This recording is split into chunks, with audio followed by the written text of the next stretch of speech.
2, 1. Yes, there There is. it is. There's your 3, 2, 1. All right on.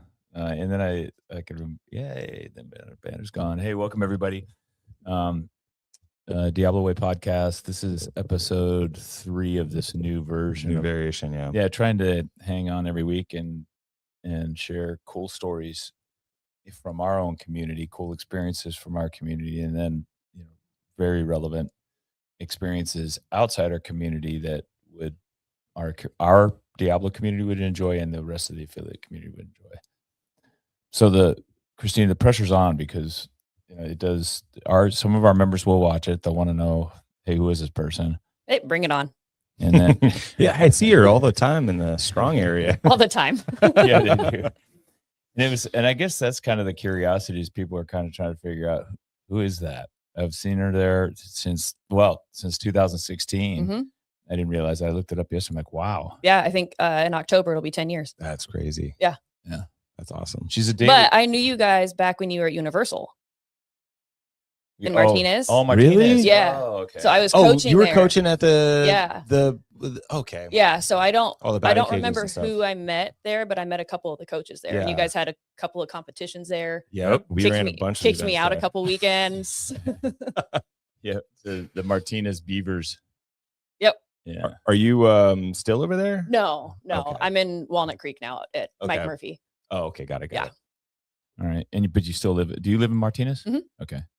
And so Kristina is probably I think I'd have to argue she's probably the most accomplished athlete at Diablo. I think if we just kind of feel like we're talking. Throw it all on paper. Yeah, throw it all on paper. And look, we've got, Alessandra Pacelli, which is, outstanding collegiate athlete. She's also been to the games, 8 times, 9 times, including teams. Mm-hmm. She's just that in and of itself is an amazing accomplishment. Yvonne's been there 7 times as a master's athlete. I went a few times, 2 times. I did win my age group. There you go. But I am not a Hall of Fame athlete. At Cal, a massive school, Pac-12. It was Pac-10 when I played. Yeah, it was Pac-10 when you played. Yeah. And then nominated to the Cal Hall of Fame for your pitching prowess on that softball team. Yep. Which is that in and of itself is an amazing accomplishment, especially when you look at what the size of the school. One of our former employees who's a member, Ricky Bianchina. I don't know if I know Ricky. I wanted to introduce him to you, and I still want to introduce him because he now he got a job at Cal in there as part of their grounds crew. Oh, nice. Yeah. I was so tight with the grounds crew for a long time when I was there. They're great guys. He's absolutely really great loving it. guys. They are working him to death. Oh yeah. Oh yeah. But he's absolutely loving it. And he said he went to he knew the school. He's been there, but he's never been there for any sporting event. He's been on the campus before. And Cal's so kind of spread out, but it's also part of the town. So you just it's hard to understand how big it is until he said to me yesterday, he was there when they were doing the graduation ceremony.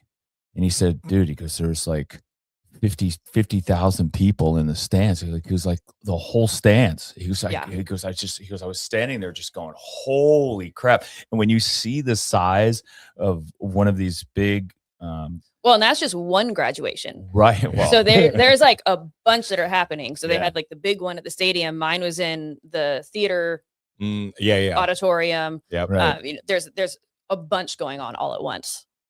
Well, it's then you get a sense for how big the school is, and then now you match that against the history of the school and their success in sports at all levels. From especially swimming, right? Swimming, they're renowned, produced many Olympians in that sport. But then in football, they've always held their own in that sport, and then all of the other sports. But then so to get elected or voted into the Hall of Fame. Kind of a big deal. Yeah, it was very surreal. Yeah. Really. Yeah. Especially so when we were at the Hall of Fame dinner, they list all the accomplishments of the inductees. And I'm like, okay, these people are like really good. Yeah. They're really good. Right. I don't know if I fit in with them. You get a little imposter syndrome. A little bit, but I Uh, mean, I think my class had 4 or 5 Olympians in them and national champions, and I didn't get any of those, so it was kind of crazy to see, Yeah. like, wow, I'm like in the same group as these amazing people. Yeah. I got to go back to this picture, by the way, because it's just like it's ferocious, and it's you can Google her and you'll find all kinds of pictures of her. One of the things you'll notice, though, one of the trends is because I've known you a long time, and we'll talk about your other championship practices that you have, especially as it relates to dogs. But what's really cool about this picture, I looked at this picture because I see you in here, and you come in kind of no nonsense. You go through your warm up, you pick up the barbell, and you're lifting. She's an Olympic lifter, and she's lifting, and she'll be in there for an hour and a half usually. And then I'll see her on Sundays. I see you probably I may see you actually more than any other member that I see Really? consistently. Yes. Huh. Especially being here in the middle of the day like that. Well, middle of the day, yeah. And the It's platform's usually- right outside the office. That's too. also true. Yeah. I'm like, there's definitely people who come here more often than I do, And we have to but I'm we have to listen. consistently 3 days I a have week. to listen to her. Craig's not always here at 5 a.m. Oh yeah, the barbell hitting the ground. But what I'm struck is like you come in and you've got your workout clothes on, hair back, and you look like you're just kind of relaxed, and you're in your gym environment. And then I see this picture where you've got clearly some people I guess refer to it as the RBF. Oh yeah. Which is the competitive face. We'll call it CBF, competitive bitch face. Well, actually, I was known as the goth girl in the softball world. So it's a little bit hard to tell from this picture, but like I would wear black eye makeup. I saw the pictures. Yeah. And when I pulled you up, and I'm like, oh, must be somebody else named Kristina Thorson that does the pitches in softball. Dude, and what's great is it looks intimidating. Yeah. And That's how you want pitching, though, right? I mean, it was kind of just like this thing that happened. I wasn't necessarily going for the intimidation look at first, but it worked. Yes, that's how it started. I was in Georgia for a tournament. We had like a 5-hour game delay, not game delay, but we had a 5-hour break between games, and we weren't allowed to leave the hotel. So I was bored out of my mind, and it's like I just did my makeup, and it was just to match my uniform. I was bored, and I threw lights out, and I was like, well, clearly the only reason I threw well was because of the makeup. So I have to do it every time. Yeah. And Well, see, that's one thing welcome about to the superstitions in Yeah, I was softball, gonna baseball. say, softball, baseball, Yeah. right? Especially softball, baseball. People that don't step on the lines, all of that stuff. Where they walk. Oh yeah, Don't wash but certain like the things. parents, everybody in our Oh, group. yeah. And so it just kind of evolved to this like black makeup, because I also had this thing where every time I would strike somebody out, I would glare at them as they walked back to the dugout. And Oh boy. and so So it's the just dark makeup it made it just even kind of better. evolved to this thing. And then so this was all sophomore year, and I ended up meeting a bunch of the Washington players that summer because I was back up there for an internship. And I found out that when I would strike them out, they legitimately thought I was like casting spells on them. I That's swear to God, awesome. they were like, That's what are you great. doing? Yeah. That is really then And good. so obviously I had to lean into that even more, because yes, like people need to think this about me. That's awesome. That's so good. And so, all Pac-10, 3 years, I think, right? Something like that. Yeah. And how far did your team go as a We team? we made it to the championship game at the World Series my first 2 years. And then we went to the Wow. World Series my junior year, and we lost in supers my senior year. Wow. We were pretty good. Yeah. So Yeah. lots of postseason stuff. Yeah. So how long was the season then as a result? I don't remember. I know my senior year, I made an appearance in like 52 games, which is almost, I think there are maybe 7 or 8 games that I didn't appear in my senior year. Wow. Yeah, I threw a lot. Tell me about so in the 52 games, and that included postseason. Mhm. It was actually probably closer to 60 games. 60 games spread out over what period of time? 3 months, Second 4 weekend months? in February till about Memorial Day. Wow. Yeah, so like the first 5 to 6 weeks, you're playing 5 games a weekend. And then after that, once you go into conference, it's 3 games a weekend. And so would you start back to back in some games? I was kind of the only pitcher my senior year. Really? Yeah. Really? Our freshman pitcher was not committed and wasn't up not to very speed, good. yeah. Would Yeah, you no. would you pitch complete games every yeah. game? Most of the time I pitch a complete game. Wow. Yeah.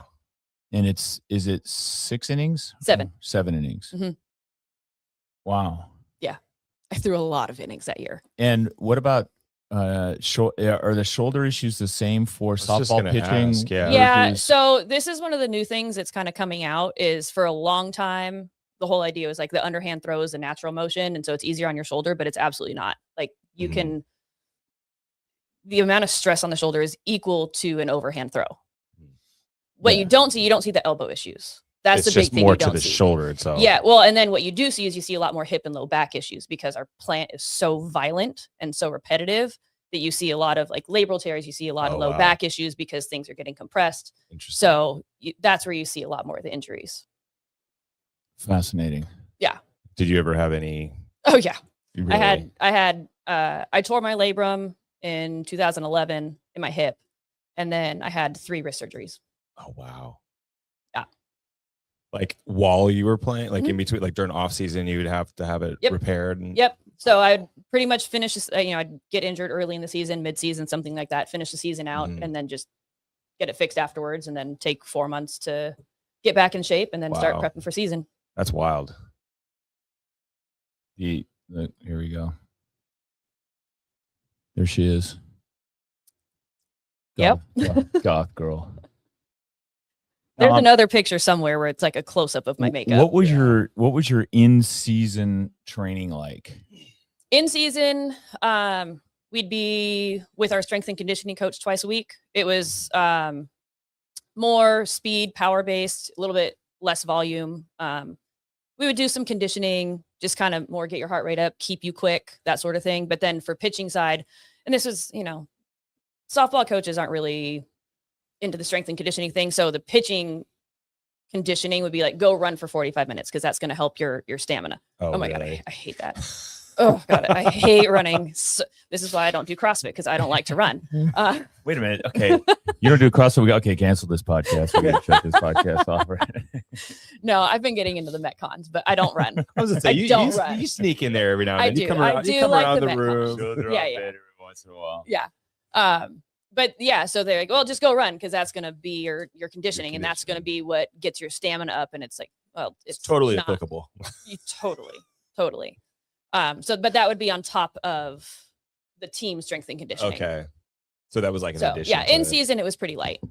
Fall ball and winter that was gnarly. Did they give you strength conditioning for off season? Oh yeah. Or did So you do that on your own? we have a strength and conditioning coach we work with all year. Okay. So we as soon as we get there within a week, we're starting our team lifts, and so fall ball, you lift 3 days a week, you condition 5 days a week, you have 8 hours with coach total, and you usually spend about 6 of that with the strength and conditioning coach.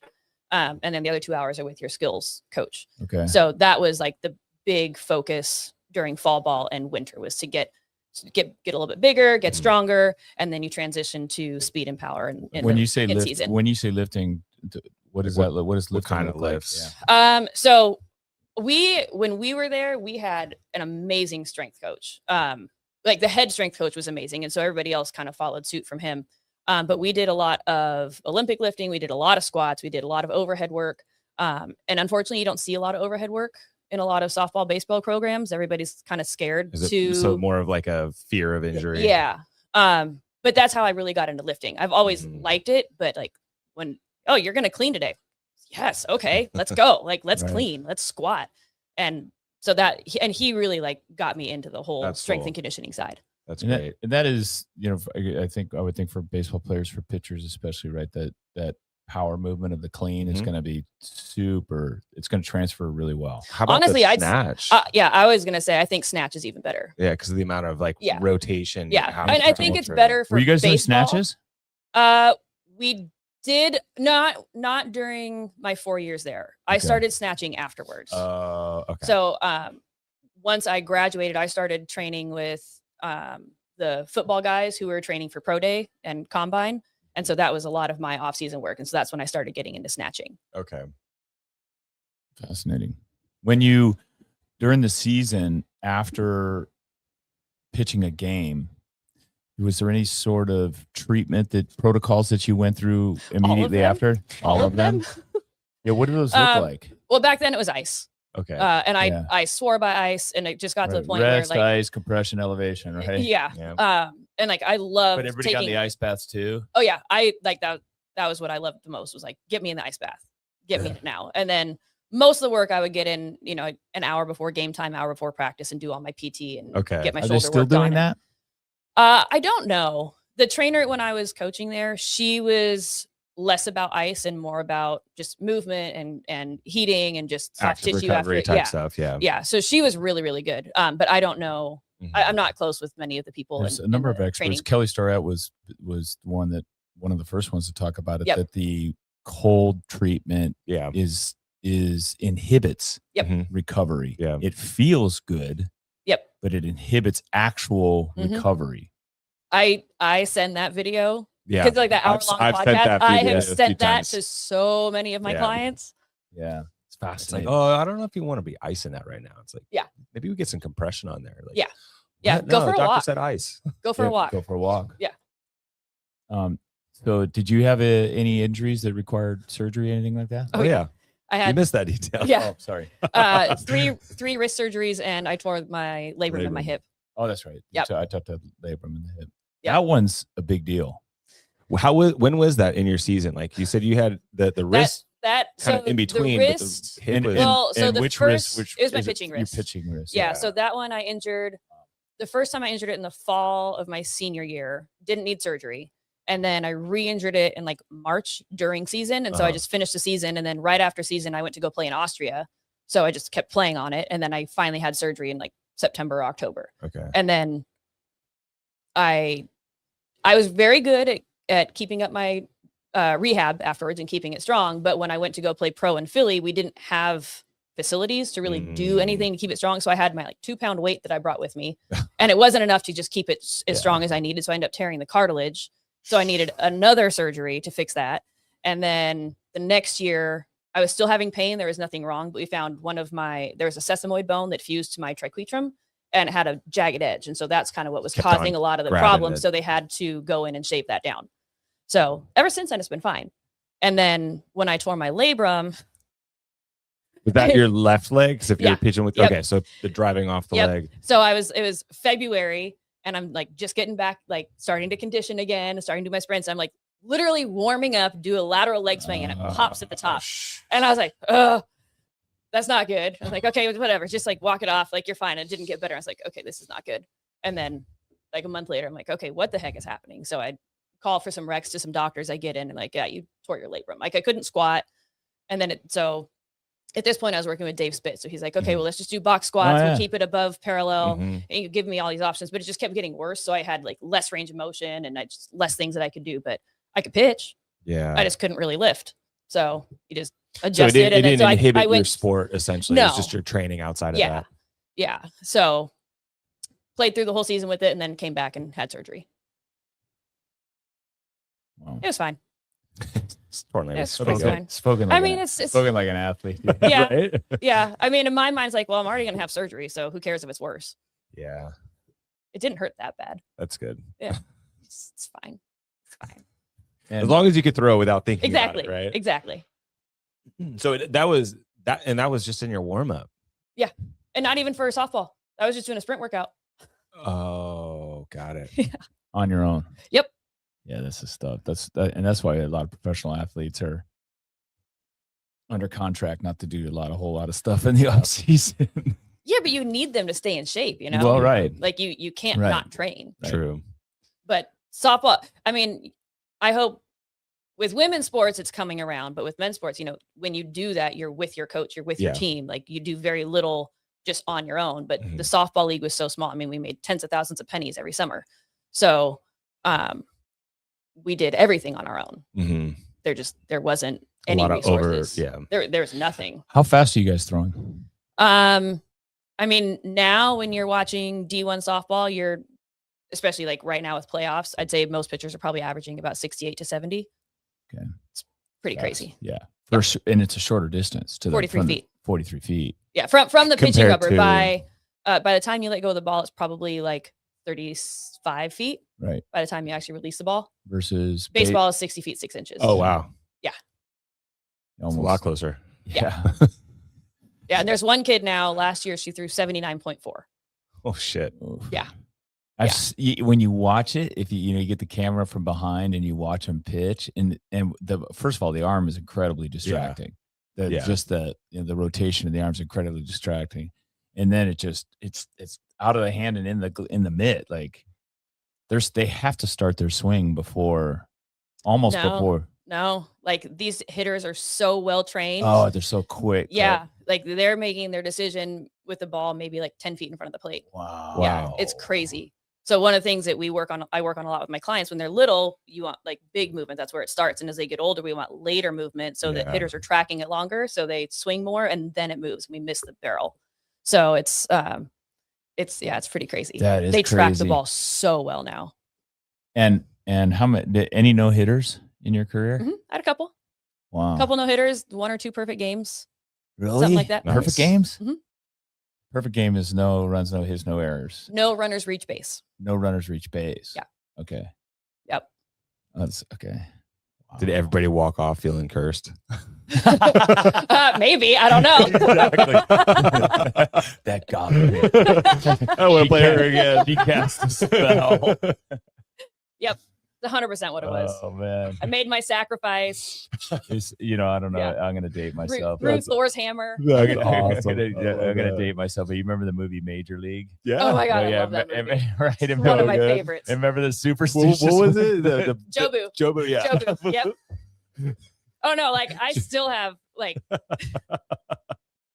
my friend and I have a whole thing right now with like Joe. You can't mess with Jobu. Like, what are we doing? What are we doing for Jobu's sacrifice? I will. Like we have to please where's my Jobu today. bucket of No, and it's not just baseball. It's a lot. My brother was very superstitious about the stuff that he had on his mental, and then the stuff he had on his desk. And I remember him losing his shit when his maid went in one time and cleaned his desk and moved his stuff around. He was just like, dude, you don't understand. Like that stuff, like it has to be in that spot. Yep.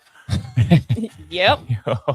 Like you can even become the parents, obsessed even with the it, right? parents. That's wild. Like my Even mom the had to parents. wear certain earrings. She couldn't go outside until after my game was over. Oh, wow. My old teammate's mom had to have a pot of water boiling while we were playing the whole time.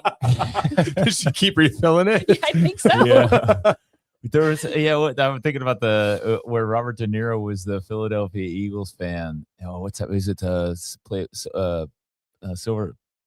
Silver Lining Playbook or something like that? He was the father-in-law, and he was just obsessed with the Eagles. And then his future son-in-law came in, and he's just like, "No, you don't understand. You got to go to the game. You can't miss the game." Or it's his son that was dating someone, and she didn't want to go to the game. He's like, "No, you got to go to the game. You got to go with your brother to the game. They will lose."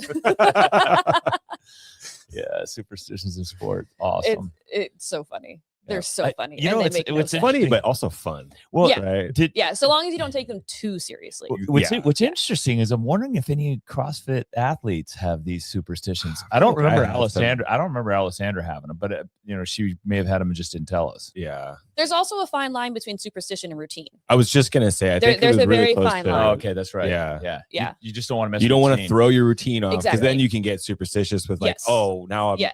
I something thrown off. I felt weird. And that in is this probably part. where it starts, right? Is when coaches say, because coaches insist, like, you got a routine, same routine. That way you don't keep it the same. Don't mess it up. Don't mess it up.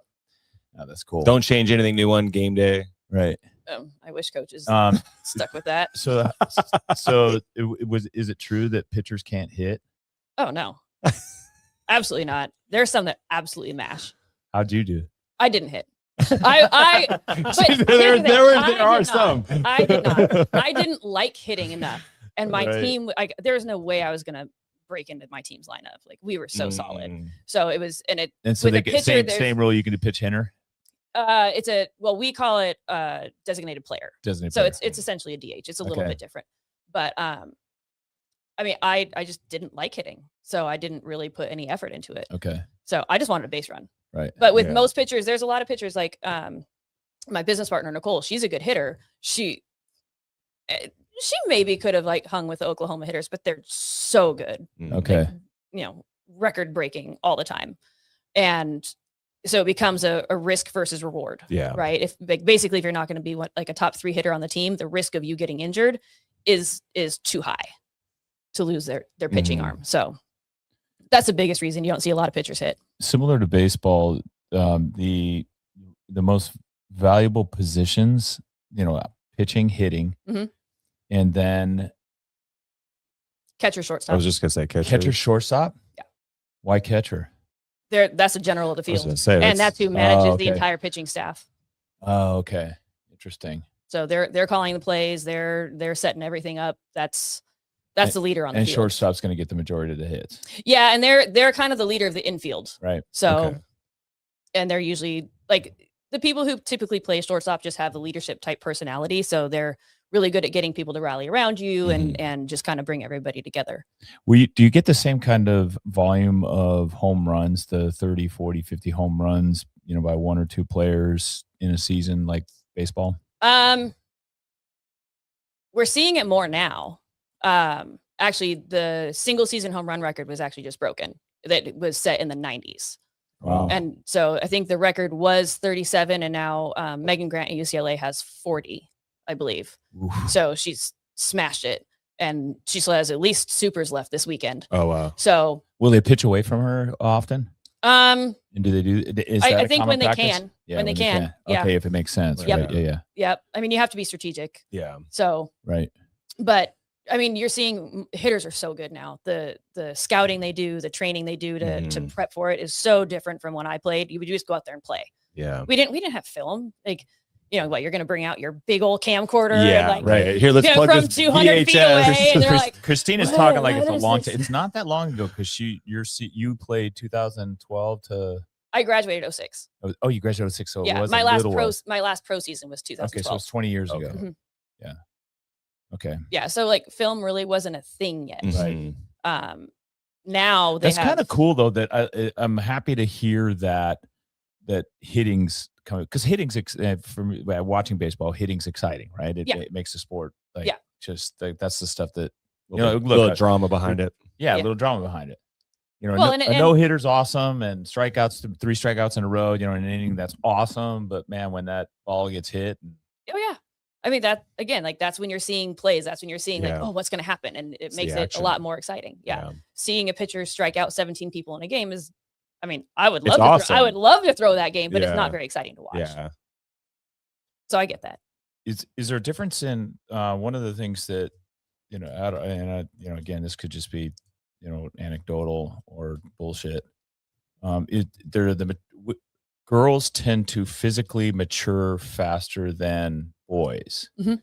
In high school, are the girls softball players, especially at the younger ages, are they more physically? Are they closer to their true physical capacity than the boys? Yes and no. There's not a lot of strength and conditioning that happens, so like there's a lot to be gained there. Yeah. But as far as like physical maturity level, yeah, they get there a lot earlier than like I have some 8th graders who are just like, that's interesting because so monsters. for example, it's some of the bigger high schools, like De La Salle, right? They've got the boys in the gym, and I'm curious to know is whether they're bringing the girls into the gym doing the same type of strength. Very, very few schools do that. That's what I thought. Very few. That's what I thought. Yeah, like So there's a I lot know of- of That's like, a ton of potential. I was there. just gonna say there's a lot of potential missed on the. so Yeah. much.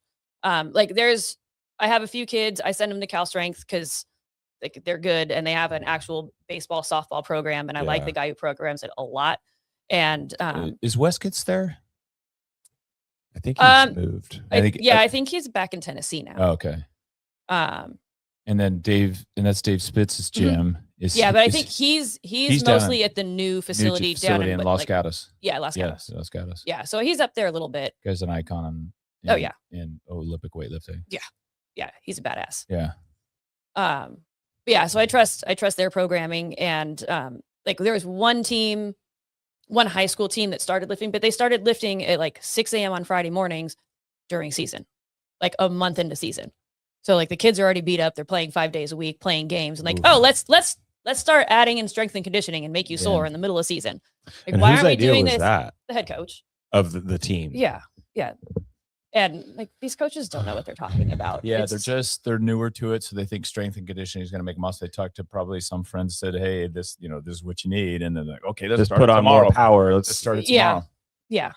Yeah, it's interesting. It's funny. And again, I keep going back to my brother, but that's my only experience I have, with the professional sports. They didn't do a whole lot in season, Yeah. right? Because you're playing 16 games as an NFLer, and there's a tremendous amount of recovery that has to happen. It's basically enough just to keep you moving Yeah. and just like not let you lose anything. Like the whole idea during season is to not lose strength, not lose power. Yeah. It's more maintenance than anything. Yeah. Did you find your weight changed throughout the season? No, my weight's just consistent. It doesn't matter what I do. It's just the same all the time. Yeah. Interesting. I'd say if anything, most people would probably gain a couple pounds because when we played, we traveled so much. Our field, you couldn't host tournaments, so we would be on the road for the first 7 weeks. So it was just eating out all the time. Not a whole lot of great control over what options are. Nobody like talked about nutrition back then. It's like, just go eat. So we would just eat whatever. It was just different back then. Now kids know. It actually was really funny when I was coaching at Cal. They're like, "Can I have a salad?" I'm like, "Where's the food? Like, eat. You're playing like 2 games a day. Get your pasta. Get your carbs. Get some like, calories. I Stop with the just want crunchy a water. Salad. I'm like, oh, why? Like, get a salad and. Right. Yeah. And Can I ask you the clickbait question that we'll trim and clip and post later? Sure. Drug use, was there any, and is there any, do you think, in the sport? And let me just add to that, are peptides an issue, do you think? And our peptides are banned by WADA, I think. They are. And so is that an issue, or do you think that's becoming an issue in women's sport? Not women's sports in general, but just primarily softball? Or I haven't heard anything about it. Okay. That makes me happy. Like, especially back in the day, like peds were not a thing in softball at all. Now maybe, but I think like, because there's actually contracts now, so people are actually making money with NIL, and you have a pro league that it's like these athletes are getting like real sponsorships and being able to make living off of playing. Oh, that's cool. So maybe now there's a little bit more of a market for it. With like when I played, we'd make like $8,000 a summer to play. Like we're not making money. We're not going to put our bodies on the line like that. But now maybe it's different because like there's a pitcher at Texas Tech who has like $1 million contract. Oh wow. Really? Yeah. Fine. It's awesome.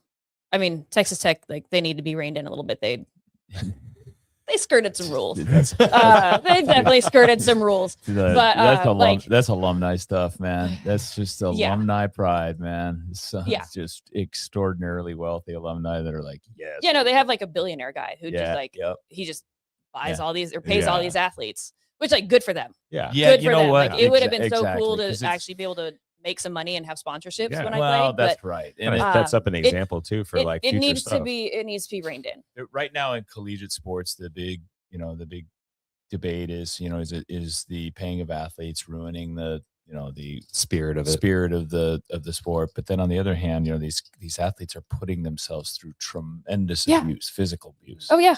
To get through the season, and the only people that are getting enriched by that were the university themselves. Yep. Well, aren't most sports too like seasons getting longer? Well, that's right. They start adding games. Yeah. I'm not sure about collegiate, but obviously. Well, for softball, it's the same. It is. Okay. Yeah, it's been 56 game season. Okay, so that's not changed. No. Okay. 56 games. That's It's long. It's very long. Yeah. That's a lot of games. Well, Dude, there's 3 games, especially when you're doing them in a week. 2 to 3 games a week. So in conference, it's 3 games a week. You might have a midweek game in here, in there every now and then, but then in preseason, you're playing 5 games a weekend. Oh wow, 5 in a weekend. Yeah, so Friday, Saturday, Sunday, you'll play 2 Friday, 2 Saturday, 1 Sunday. Oh man. Yeah. Like every weekend. Every weekend. For how many weekends? Second week of February till mid-May. Oh, and then it's we postseason. complain about 1 week. And then it's postseason. Dude, just the physical effort, but then also the emotional up and down, the travel, all the Yep. prep, travel. all the you trying to eat everything. Yep. It's a hard lifestyle. I'm down for paying the athletes. Yeah. I mean, especially like, you hear about athletes like Marshawn. Yeah. And I absolutely love Marshawn. Yeah. He's like such a genuine human being. But he would be at Cal, they'd have a training table and he would take a plate home with him so he could have breakfast the next day. Like, they bring in all these athletes and, a lot of them don't come from money. And so their only option for food is training table. At training, yeah. And so, like athletes need to be taken care of. And we never got training table as a softball team. We never got fed. Oh, yeah. There's a lot of sports, right, that never got fed. Oh, yeah. Yeah. And they're eating at McDonald's or whatever else, just trying to get calories in. Yep.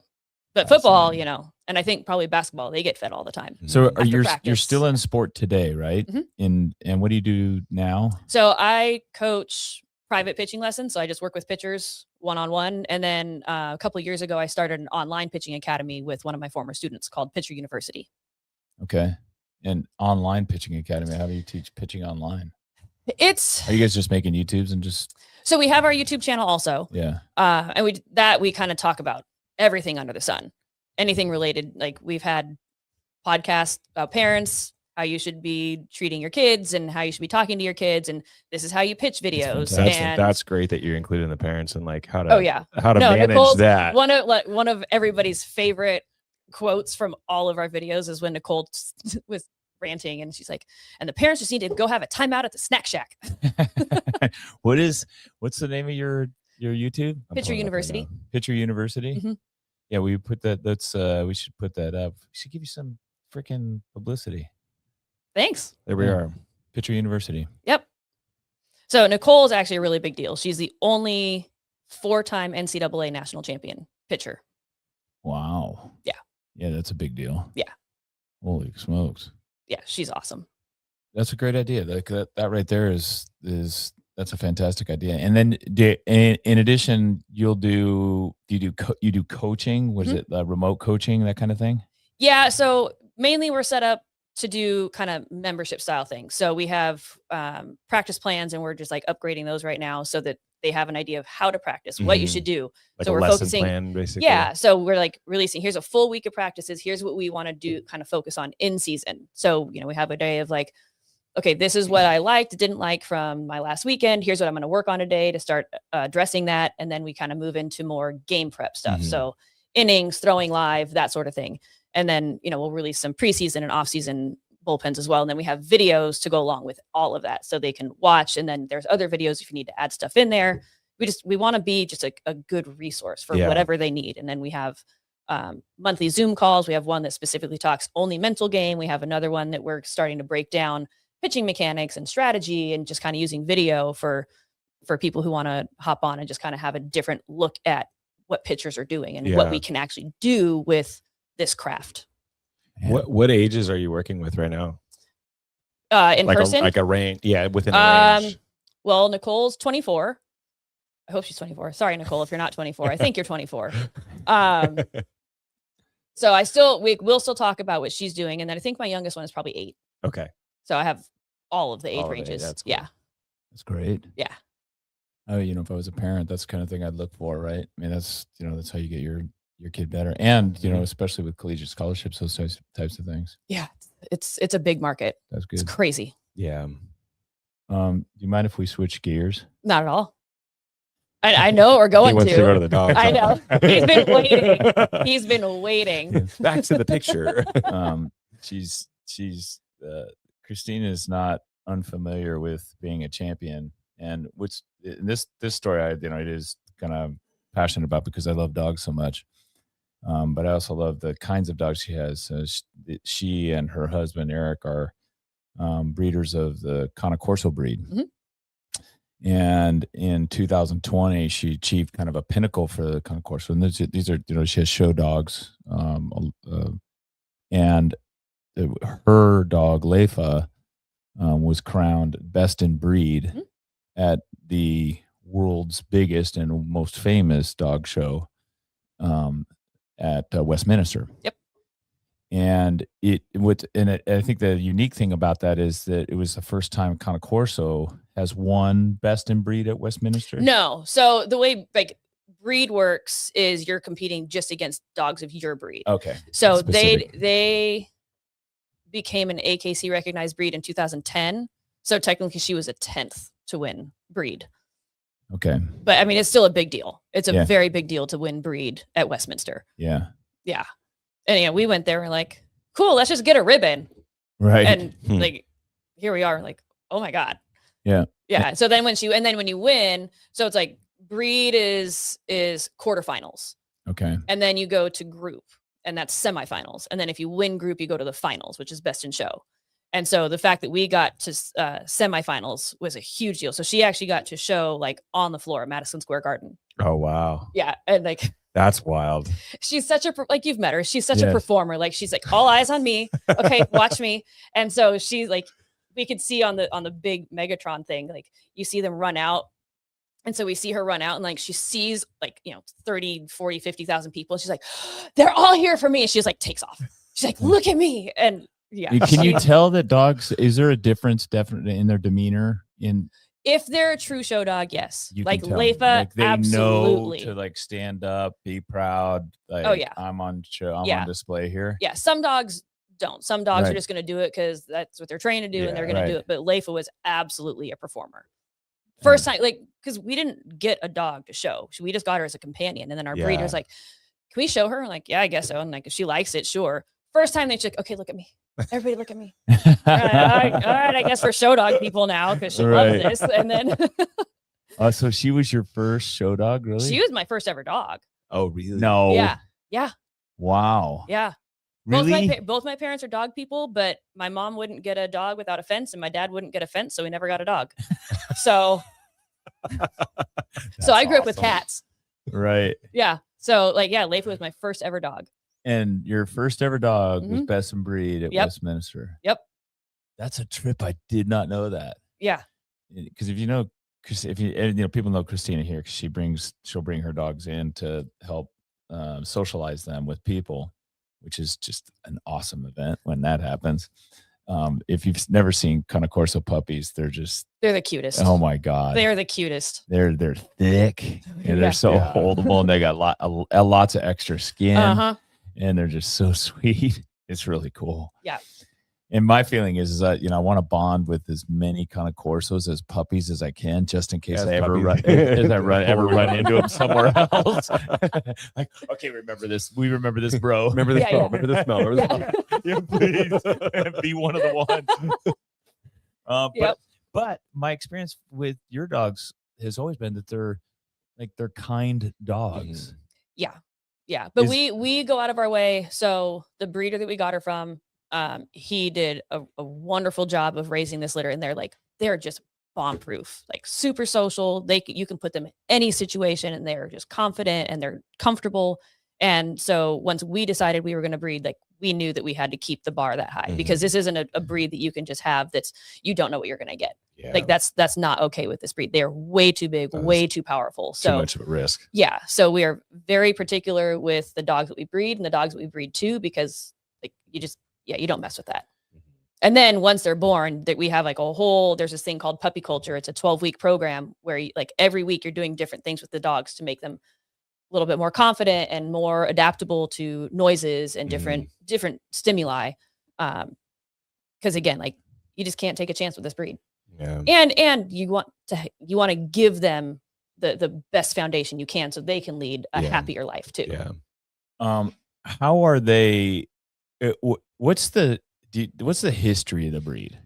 So they're meaning what were they bred for? They're descendants of the ancient Roman war dogs. Oh, they are. Of course. Yep. Yep. Totally makes sense. Yeah. Yeah.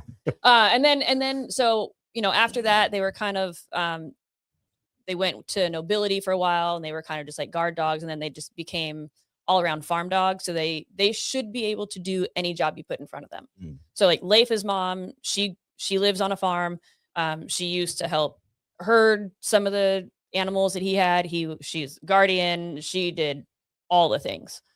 She's killed rattlesnakes. Like she's talk about a badass. Like Molly is the badass. So that's their heritage. But then if you have them since puppies and you guys make a special effort to I guess make them fit in better, or Mhm. make them calmer, or make them? I mean, it's once their personalities start to show, like you're Mhm. gonna have dogs that are calm and ones that are not, yeah, and like that you're not gonna change. But Yeah. you want them to be comfortable in any situation with anybody, any. Like, so we have No triggers or anything we Yeah. can set Oh, them. got yeah. it. So as soon as their eyes and ears open, we start like banging pans or we drop things in Ah. loud. So we work on their startle Kind of response. desensitize Yep. it a little bit. And then we start putting all sorts of different textures in the box, and we have them do all sorts of, and then we do some frustration work. And so we're just kind of working through What all does the these frustration work look like? it's like we'll do a little obstacle course to get to the food. Like we'll just start with like putting the food bowl here, and then we'll put a barrier or something. an X pen barrier so you can see through it. Yeah. And it's just, food bowl, puppy goes here, and they just have to figure out how to go around. So like some problem solving, working through frustration, and then they get more and more complicated. Mm. And there's actually like a great video somewhere on our Instagram of one of our obstacle courses that we have. It was like probably 20 feet long, and it's like you have to run through water bottles and like go around the thing, and then you have to go through a tunnel, and like you just hear them like barking and just hauling ass to get to their food. And do you do food sensitive food? What is that? Food aggression work too? Yep. Okay. Yep. Food aggression. Food aggression. So when when your dogs have food aggression, like you can't. You get Oh, to- yeah. Like resource guarding. Yeah. Oh yeah. Yeah, we definitely, so we give them bones and then we'll switch it out. We do a lot of work with that. Yeah. I wouldn't want to take a bone from a kind of Corso, dude. Mm-mm. Well, when they're puppies, it's fine. Yeah. I mean, they're still little Yeah. sharks, but oh my god, like- they're Yeah. amazing. Absolutely Puppy amazing. teeth on the. oh yeah, with really strong jaws. How Yeah. many? So Laefa, how old is Laefa now? Then? She's 11. Wow. Really? Yeah. Yeah, she's And 11. what's the Oh, wow. lifespan typically on a kind of Corso? About 9 to 11. Wow. She looks great. She's in great shape. She's in great shape.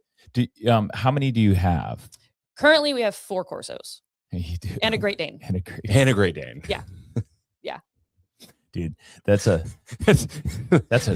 shovel. That's not you. There's no. You don't have a bag in your hand. Like No, there's no bag. That's your double, There's no that's your bag. double bag, right? Like, that's, What kind of shovel? Like a snow shovel? yeah, no, with a flat shovel. Yeah. Can't be the pointed thing. Yeah. Yeah. Holy smokes! Yep. What does Yeah, I your was gonna- food yeah. look like? Let's talk about I that. don't What wanna kind of know. feeding do you do?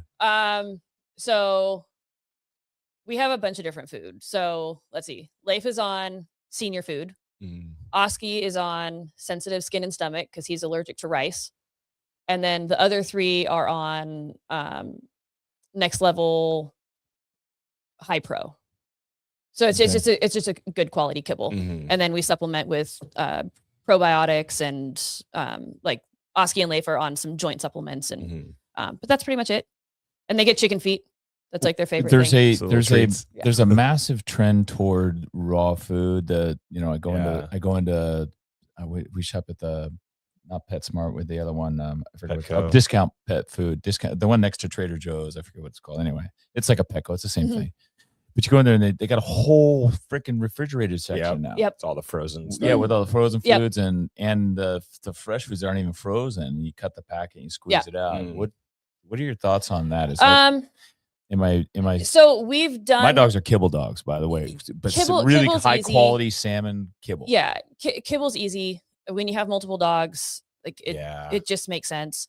I think when you have the time and the resources to do raw feeding, it can be a very, very healthy diet, but it takes a lot of work. It takes a lot of work. So like we had just in preparation. yeah, whatnot. and well, preparation, but then you have to get the ratios right, and you really have to watch their Oh. poops to make sure that like Oh yeah. everything's the way you want it to be. Yeah. But like we had a dog a few years ago, she got cancer, and so we're like, oh, so I'm like, well, okay, let's go raw. Let's just like Yeah. take all the potential inflammatories out. And it probably took me like 2 weeks to really get things right and figure out the right ratio of really? everything. But then you have to have 3 types of muscle meat. You have to have 2 types of organ and liver, and you have to have just like a very well-rounded. Just to get all the nutrients. And Yeah. And then, supplement with some veggies and, Yeah. and some other things. And you have to have enough bone. And it's just, and then just like, I would just prep it all at once, but it would still take me at least an hour to prep it, have everything weighed out the right amount. And then you have to have freezer room to freeze it for a week because yeah. And dude, you put it in front of them and they eat at the same speed. It's gone in one bite. It's gone in one bite. You could at least enjoy it and savor it a little. You know how much thank you. time went into this? Yeah. Thank you, Kristina. This is the special combination that I like. Really hit the spot. And it just, no, it's gone. Yeah. Okay. And Yeah. then they poop it out and you're forgotten. Then you're out there with a Hey, shovel. but the one thing is their poops are like a quarter of the size when they're on raw. Oh, that's really? what I've been told. Because it's Yeah. Because less waste coming through. Yeah. Yep. Yeah. Yeah. Yep. So that's a bonus. That makes sense. That's a bonus. I go to I get this salmon kibble that was recommended for huskies, and it has been great. It's awesome. Although I feel like I'm robbing my the Chihuahua, because the Chihuahua eats the same thing, and I feel like that little bestie's like, really? He's like, come on, man. You couldn't do beef for me. Like, and his breath is just awful. And I'm thinking, we're just torturing him with this dead salmon food. But the huskies are like, yeah, this is awesome. I mean, that makes sense. But I feel like, so I get these bags, and it's once a month. I go and I get the 350-pound bags. So you go there and you get 4 for the price of 3. And I carry these out to my car, and I carry my car. And then the very next day I'm walking the dogs and I'm picking up their poop. And I'm like, I feel like I'm the guy that's like digging out from prison, and he's putting the food, putting the dirt in his pockets, and he's carrying the pockets, then shaking it out in the yard. And I feel it's like the I'm just taking that food that's from your house to the $300 park. worth of food, and all I'm doing is like stuffing it in my pockets and carrying it like one little bag at a time. It's sorry, kind of, sort of. I mean, kind of, sort of, though. Yeah, I know. Yeah, So I get it. And I want it, and it's probably more weight because it's got the water weight in it. So I'm actually like, yeah, I'm digging myself out of a food prison. Sorry. You don't need to be. I have dogs. I get it. Yes. Yeah. So you have the 4. Are any of them? Are you going to part ways with any of them? Is one of them's a puppy, right? You still have the puppy? We still have her. We decided we're going to keep her. Oh, you did. She's awesome, by the way, dude. She's an awesome She's puppy. such a goofball. She's I have cute. to show you. Remind me to show you the picture of her. Yeah. There's a picture of her that's just hilarious. Wow. So you're going to go with 4. Yep. Okay. Well, so Carrie Olson, who is our lead barbell coach, she's got you beat by 1, right? She's got. Well, we have the Dane too, so it's 5 total. Oh, it's 5 total. So we're you guys are even. tied. You're neck We're and even. neck. Yep. And I don't know. I think she gets the tiebreaker with the size of the dog. How many animals? Well, you Yeah, got you have 2 but dogs. sled Do you have 2 dogs? We have 1 dog Or and 2 cats. on 2 cats. All right. I don't know, sled dogs and that energy. That's a lot more. Yeah. Really? Yeah. Granted, 3 of ours are psychos, but Yeah. they have a lot of energy. Carrie Olson goes on vacation. She comes back with a dog.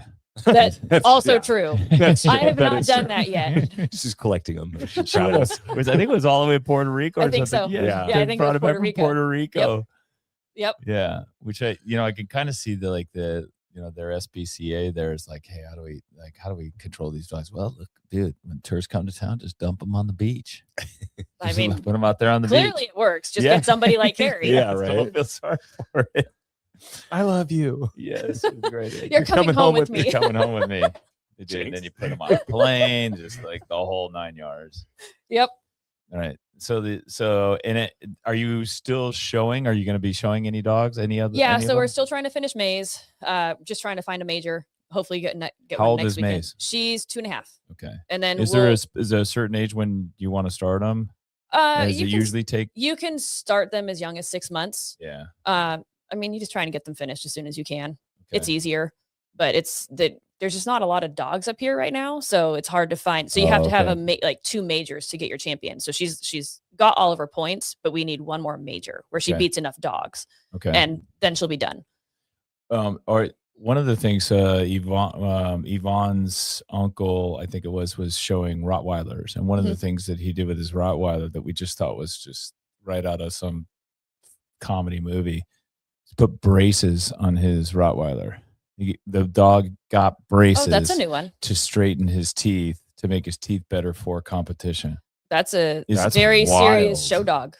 That's a very serious. Will they do? Is that those kinds of things? I have heard things. Okay. Yes. I have heard stories. Yeah. Like I've heard stories where dogs have fake testicles. Like they get implants. Oh yeah, because they're just they look a little better. Yeah, perfectly shaped, dude. Yeah, or like I don't know, my like I don't even know why, but I've definitely heard stories about things like that. But braces wild. does not surprise me. Yeah. Not for like people put serious money into showing dogs. It's insane, and you don't win any money. Right. I'm trying to wrap my head around the braces on a dog. Like, what the fuck? Just Invisalign. Yeah. Well, I'm just thinking like if it chews on stuff, how do you not break it? Like, Well, the other thing is, it's like, I mean, clearly no bones or anything really hard. Yeah. oh yeah, and it's also kind of like the cone of shame. Like, yeah. what does he do when he gets around other Rottweilers? Bro, not smile. yeah, I know. I think he's Oh gonna my be God. embarrassed and humiliated in front of all the other Rottweilers. Yeah, you see Rocco? Rocco's gonna break, dude. No, Oh my God. Invisalign. Oh my God, That's wild. does it get stuck in your chew toy, dude? Just Oh my imagine the orthodontist on that one. Oh, Yeah. Yeah. Yeah. And they got to put them out, like, Yep. you know. Yeah. Oh yeah. Yep. Good luck putting that in on the was Uh-huh. awake. Yeah. No, that's not happening. It's Oh man, quite the risk. that's- but it is that's it is a crazy world, though. So crazy. Yeah. Oh my God. The things that we've had to deal with are just Yeah. so out there. And So out there. let me ask you this on that too, because the judging is more subjective than objective. Yes, it's supposed to be objective, but you're never going to take the subjective part out. So each Right. breed has a standard. It's strictly defined what a breed should look like, the ideal dog should look like per breed. And so the judge's job is to like look at the lineup and see which one is most closely fits that standard. Okay. But some judges are, they have their biases. So there's Their opinions and some whatnot. judges, it doesn't matter like how sound they are, they're going to go for the biggest one, or they're only going to look at head, or, and there's a lot of politics involved. So they're only going to put up certain handlers, and it's pretty crazy. It's very crazy. wild. Yeah.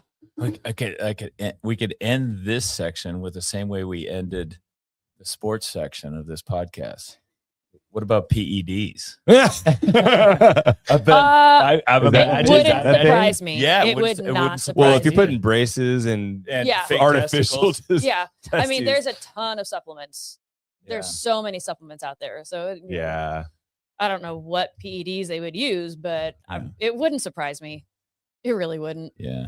I mean, if you ever go to a dog show, you just got to go by the grooming tables. Oh, I bet that's insane. They're just getting cool blow and- dried and hair sprayed and Right. straightened, and Wow. it's like Nails full filed on. Yeah, and they do have rules, like things like you're not allowed to color or dye that Yes. could change the dog's actual full Yes. color, or try to make it more. Yeah.